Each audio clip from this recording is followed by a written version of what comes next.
Fala aí, pessoal, sejam muito bem-vindos a mais um vídeo aqui no meu canal do YouTube, gente. Hoje trazendo aqui para vocês, tá, mais um vídeo aqui do quadro analisando a carteira aqui dos inscritos do canal e mais especialmente, né, não apenas os inscritos, os membros inscritos do canal, tá? Esse aqui é um dos benefícios da minha comunidade de membros, né, o analisar a carteira de quem quer, né, não é obrigatório. Essa pessoa pode colocar a carteira no Investidor 10, eu venho aqui, ela me manda o link, eu faço aqui uma análise trazendo a minha opinião. Não é para ela me copiar, não é para ela fazer nada exatamente o que eu tô falando. É só para ela ter mais opinião e ver se está no caminho certo de acordo, claro, com a estratégia, com a minha visão e tudo mais, tá? Um quadro bem legal. A gente tem visto várias carteiras, muita evolução. E essa carteira aqui que eu vou mostrar para vocês, tá? Daqui a pouco, daqui a alguns segundos, tá? Cara, é uma carteira que eu comecei a ver a importância agora que o pessoal tá dando para os investimentos internacionais dolarizados também. É uma carteira que, se eu não me engano, é a carteira que tem a maior concentração dentro da carteira de investimentos internacionais de qualquer outra que eu já vi aqui. Tá? Então é um cara que está muito focado na estratégia previdenciária aqui no Brasil, que é o que funciona, a gente sabe, a gente fala aqui todo dia, mas que começou a ganhar essa visão de, pô, o investimento internacional vale a pena. E tá fazendo sentido, é membro do canal, participa das lives, vê os vídeos exclusivos e tá montando uma carteira vencedora. Beleza? Acho que isso aqui que é importante. Eu sempre falo para vocês que o portfólio completo, ele junta essas duas coisas e para os membros eu trago até, inclusive, minha carteira pública internacional também, tá? Então fica aqui o convite para você virar membro. Certo? Deixe seu like também, se inscreva aqui e deixe seu comentário sobre essa carteira dessa pessoa, porque isso ajuda, tá? Quanto mais comentário, quanto mais opinião, melhor é para todo mundo. Beleza, gente? Bom, vamos lá. O negócio é o seguinte, tá? Eu vou falar hoje da carteira aqui do Vitor Bianchi. O Vitor, ele tem 201 mil reais aqui de saldo bruto, aplicou 199, tá uma pequena variação, tá? É uma carteira que começou, se a gente for colocar aqui desde o início, tá? Ela se inicia, na verdade, aqui no mês 9 de 2023, então é uma carteira que tem pouco mais de um ano, mas perceba o crescimento dos aportes nessa carteira. É o que precisa ser feito. Você focar em aportar cada vez mais, especialmente no começo da sua carteira. Por isso que eu sempre digo pro pessoal, se você está em dúvida e só consegue aportar ou fazer caixa, opte sempre por aportar. Se você já tem mais grana e consegue fazer, às vezes, em determinado momento do mercado, fazer aportes, continuar comprando, mas começar a compor caixa, faça também. Se você não tiver, a minha opinião, né? Se você não tiver como fazer as duas coisas, sempre opte por fazer aportes. Sempre. Desde que, claro, tenha margem de segurança, tá? Se não tiver, aí, claro, você vai fazer o caixa. Olha só a carteira dele. Uma carteira 75% ações previdenciárias, que é o que funciona aqui no Brasil. 21%, gente. ETFs internacionais. Quem é membro tá ligado da importância de você ter isso e da facilidade de você montar sua carteira internacional apenas com ETFs, que é o que funciona lá fora. Tem os vídeos mostrando para os membros para testar. Pô, o que eu te recomendo, né, se eu não for membro? Clica e testa por um mês, você vai conseguir ver todos os vídeos. Vê se faz sentido para você, começa a acompanhar essa saga. Não se feche para as oportunidades que tem de você criar uma carteira que, no final das contas, está te protegendo, que é a estratégia previdenciária aqui no Brasil e os investimentos internacionais. Então ele tem aqui quase um quarto da carteira dele em ETFs internacionais e tem um pouquinho de cripto também, justo, cada um tem o que quiser. Claro que o cripto aqui não é previdenciário nesse sentido, na parte aqui do Brasil, e o cripto acaba sendo um pouco mais volátil, um pouco não, mas bem mais volátil aqui do que a estratégia com ETFs de renda variável, de ações, né, de empresas lá fora. Beleza? Falando primeiro aqui da carteira do Vitor em termos de ações. Primeiro, quantidade de ativos excelente.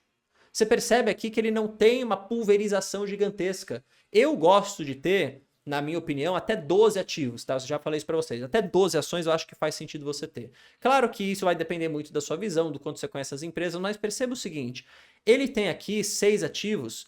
Qual que seria, uma crítica que eu poderia fazer? Porque nenhum dos ativos dele aqui é ruim, tá? Nenhuma empresa aqui que está na carteira dele é ruim. Mas qual poderia ser uma crítica? Ele tem setor financeiro e ele tem elétrica. Apenas, tá?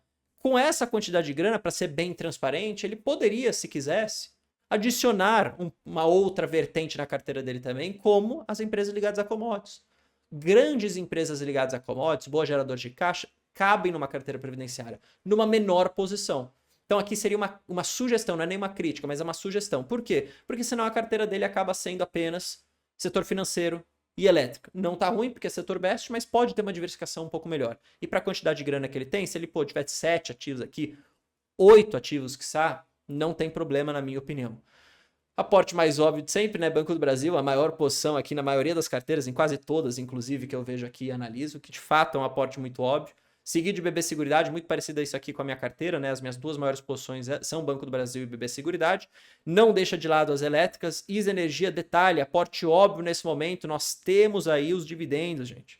Já foram anunciados, são 3 pagamentos, 3 datas com diferentes, tá? Tem como você comprar para receber esse dividendo ainda, abaixo aqui, inclusive, do nosso preço teto de R$26, tá? É uma posição aqui na porcentagem da carteira dele de 13,40. Tem CEMIG, que também é uma elétrica óbvia, apesar de não ser a mais segura, vamos dizer assim. Na minha opinião, né, uma transmissora pura é bem mais segura, bem mais previsível do que uma empresa ligada com distribuição, ligada com geração, mas também, na minha opinião, um aporte muito óbvio. Posição mais recente da minha carteira. Não teria Bradesco, apesar de entender que sim, se você olhar para a valuation, pô, a gente pode entender que tá barato, é verdade. Mas a minha crítica aqui, não é crítica, na verdade a minha visão é, eu prefiro alocar tudo em Banco do Brasil, acho que é ainda mais óbvio. E aqui fica talvez a sugestão. Ao invés de Bradesco, eu teria, por exemplo, colocaria o que uma empresa ligada a commodity. Pode ser uma Petrobras, pode ser uma Vale. Se você quiser, pode até ser uma Klabin, que também é uma empresa de fundamentos excelentes. Tá, eu faria um pouco disso, dá para trazer um pouco mais de diversificação dentro da minha carteira. E a Eletrobras eu gosto, mas aqui, detalhe, acho que é legal isso aqui de mostrar, né? É uma posição menor na carteira dele, é uma posição mais voltada para uma oportunidade, porque é uma tese de recém-privatização que tende a nos trazer melhores resultados no futuro. Tem dificuldade, não vai ser pago o dividendo agora. Perceba aqui, né? Os dividendos são baixíssimos, isso aqui é zero praticamente, né? Arredondando. Então não espere por dividendos fortes de Eletrobras agora, mas espere por uma empresa que, se tudo der certo, vai começar a pagar. Por quê? Porque é a maior empresa de energia aqui do Brasil. Está participando bem de transmissão, dos leilões de transmissão. É uma empresa muito pouco alavancada, que está trazendo cada vez mais eficiência, é uma questão de tempo. Tá? Se você tem pressa por um dividendo agora, não tem Elet na sua carteira, mas não é ruim. Tá? Então, nota 10, nota 9 eu diria aqui para as ações, porque eu acho que caberia uma empresa ligada a commodity aqui, tá? Para trazer um pouco mais de diversificação. Acho que ele também pode estar exposto aí depois a bons dividendos num ciclo de melhora, tá? Como eu falei para vocês, ele tem um pouco de cripto aqui, é Bitcoin na veia, tá? Ele tem aqui R$6.000 em Bitcoin. Bom, você percebe a rentabilidade, uma boa rentabilidade, o Bitcoin tá porrando, tá? A verdade é essa. Não é um ativo previdenciário, não é um ativo que é a maioria da carteira dele, então eu julgo que tá normal, né? Não tem problema você ter o que você quiser ter. Quem sou eu aqui para falar o que você deve ter? Então, não julgo quem tem Bitcoin, inclusive um spoiler aqui na minha carteira internacional, que é uma outra vertente, não é a vertente previdenciária de dividendos. A gente começou a comprar um pouquinho de cripto, especialmente depois que eu conversei com o Fernando Urich. O pessoal que é membro já acompanha a carteira pública lá, sabe do que eu estou falando. E olha só, os ETFs internacionais. É a exposição que ele está começando a ter, hoje com quase um quarto da carteira dele, e S&P 500.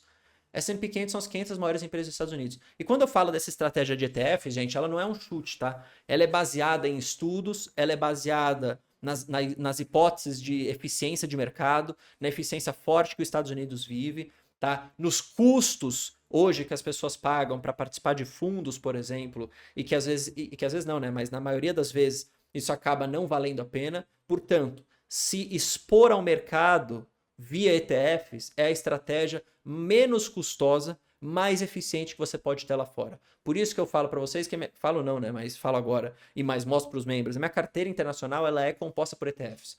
Sempre digo, né, que o importante é você ter uma posição se expondo a S&P, mas você pode começar a diversificar isso à medida que sua carteira vai crescendo. Vejo com muito bons olhos essa exposição aqui de R$43.000 em ETF internacional já. Apenas continue. Tá muito bom, tá? Sinceramente, eu gostei muito de ver isso daqui. Eu acho que o trabalho que eu tenho feito lá junto com os membros de trazer essa estratégia internacional, de trazer essa visão, acho que isso aqui tem mostrado, pelo menos, gerado bastante valor pro pessoal. Então, parabéns pro Vitor, que agora já tá criando esse portfólio ótimo. Ah, Bruno, qual que é a sua ideia de portfólio ótimo, assim, no futuro? Eu, Bruno, pretendo ter, do meu portfólio completo, toda a minha grana, 50 Brasil, 50 Estados Unidos. 50 Brasil previdenciário na veia, setor best, empresa de dividendo, como a gente está fazendo aqui. 50% uma carteira de ETFs lá fora. Quer saber mais, de novo, vire membro. Beleza? Nos lançamentos dele, a gente pode perceber aqui. Perceba, ó, fez compras recentes de CEMIG. Sempre aportes em tranches, está percebendo? Ó? De pouquinho em pouquinho em cada uma das empresas. Então, no dia 13, ó, ele compra um pouco de ISA Energia, compra mais ISA Energia, compra mais ISA Energia, mas de pouquinho em pouquinho. Isso aqui é interessante, também falo muito para os membros disso, gente. Tá? Importante pelo seguinte motivo. Você é capaz de comprar a diferentes níveis de preço. Tá? Então aqui, ó, ele comprou R$7.000 em Engie. Tá? Engie, ele comprou? Ele vendeu o End depois. Aí, ó, ele vendeu o End depois. Comprou Ex Energia R$7.000, mas depois comprou um pouco mais. Você percebe que ele não comprou tudo de uma vez. E aí ele pega o quê? Diferentes níveis de preço. Ah, Bruno, pegou para mais. Beleza, mas ninguém sabe o futuro. Poderia ter pegado para menos. E assim você vai fazendo sucessivamente. Comprando de pouquinho em pouquinho. Isso aqui que é o importante. Beleza, pessoal? Bom, espero que vocês tenham gostado desse vídeo. Gostei muito da carteira. Acho que uma estratégia muito vencedora. Agora é só continuar. Rumo a 1 milhão aqui pro Vitor. Tamo junto. A gente se vê no próximo. Valeu, falou. Fui.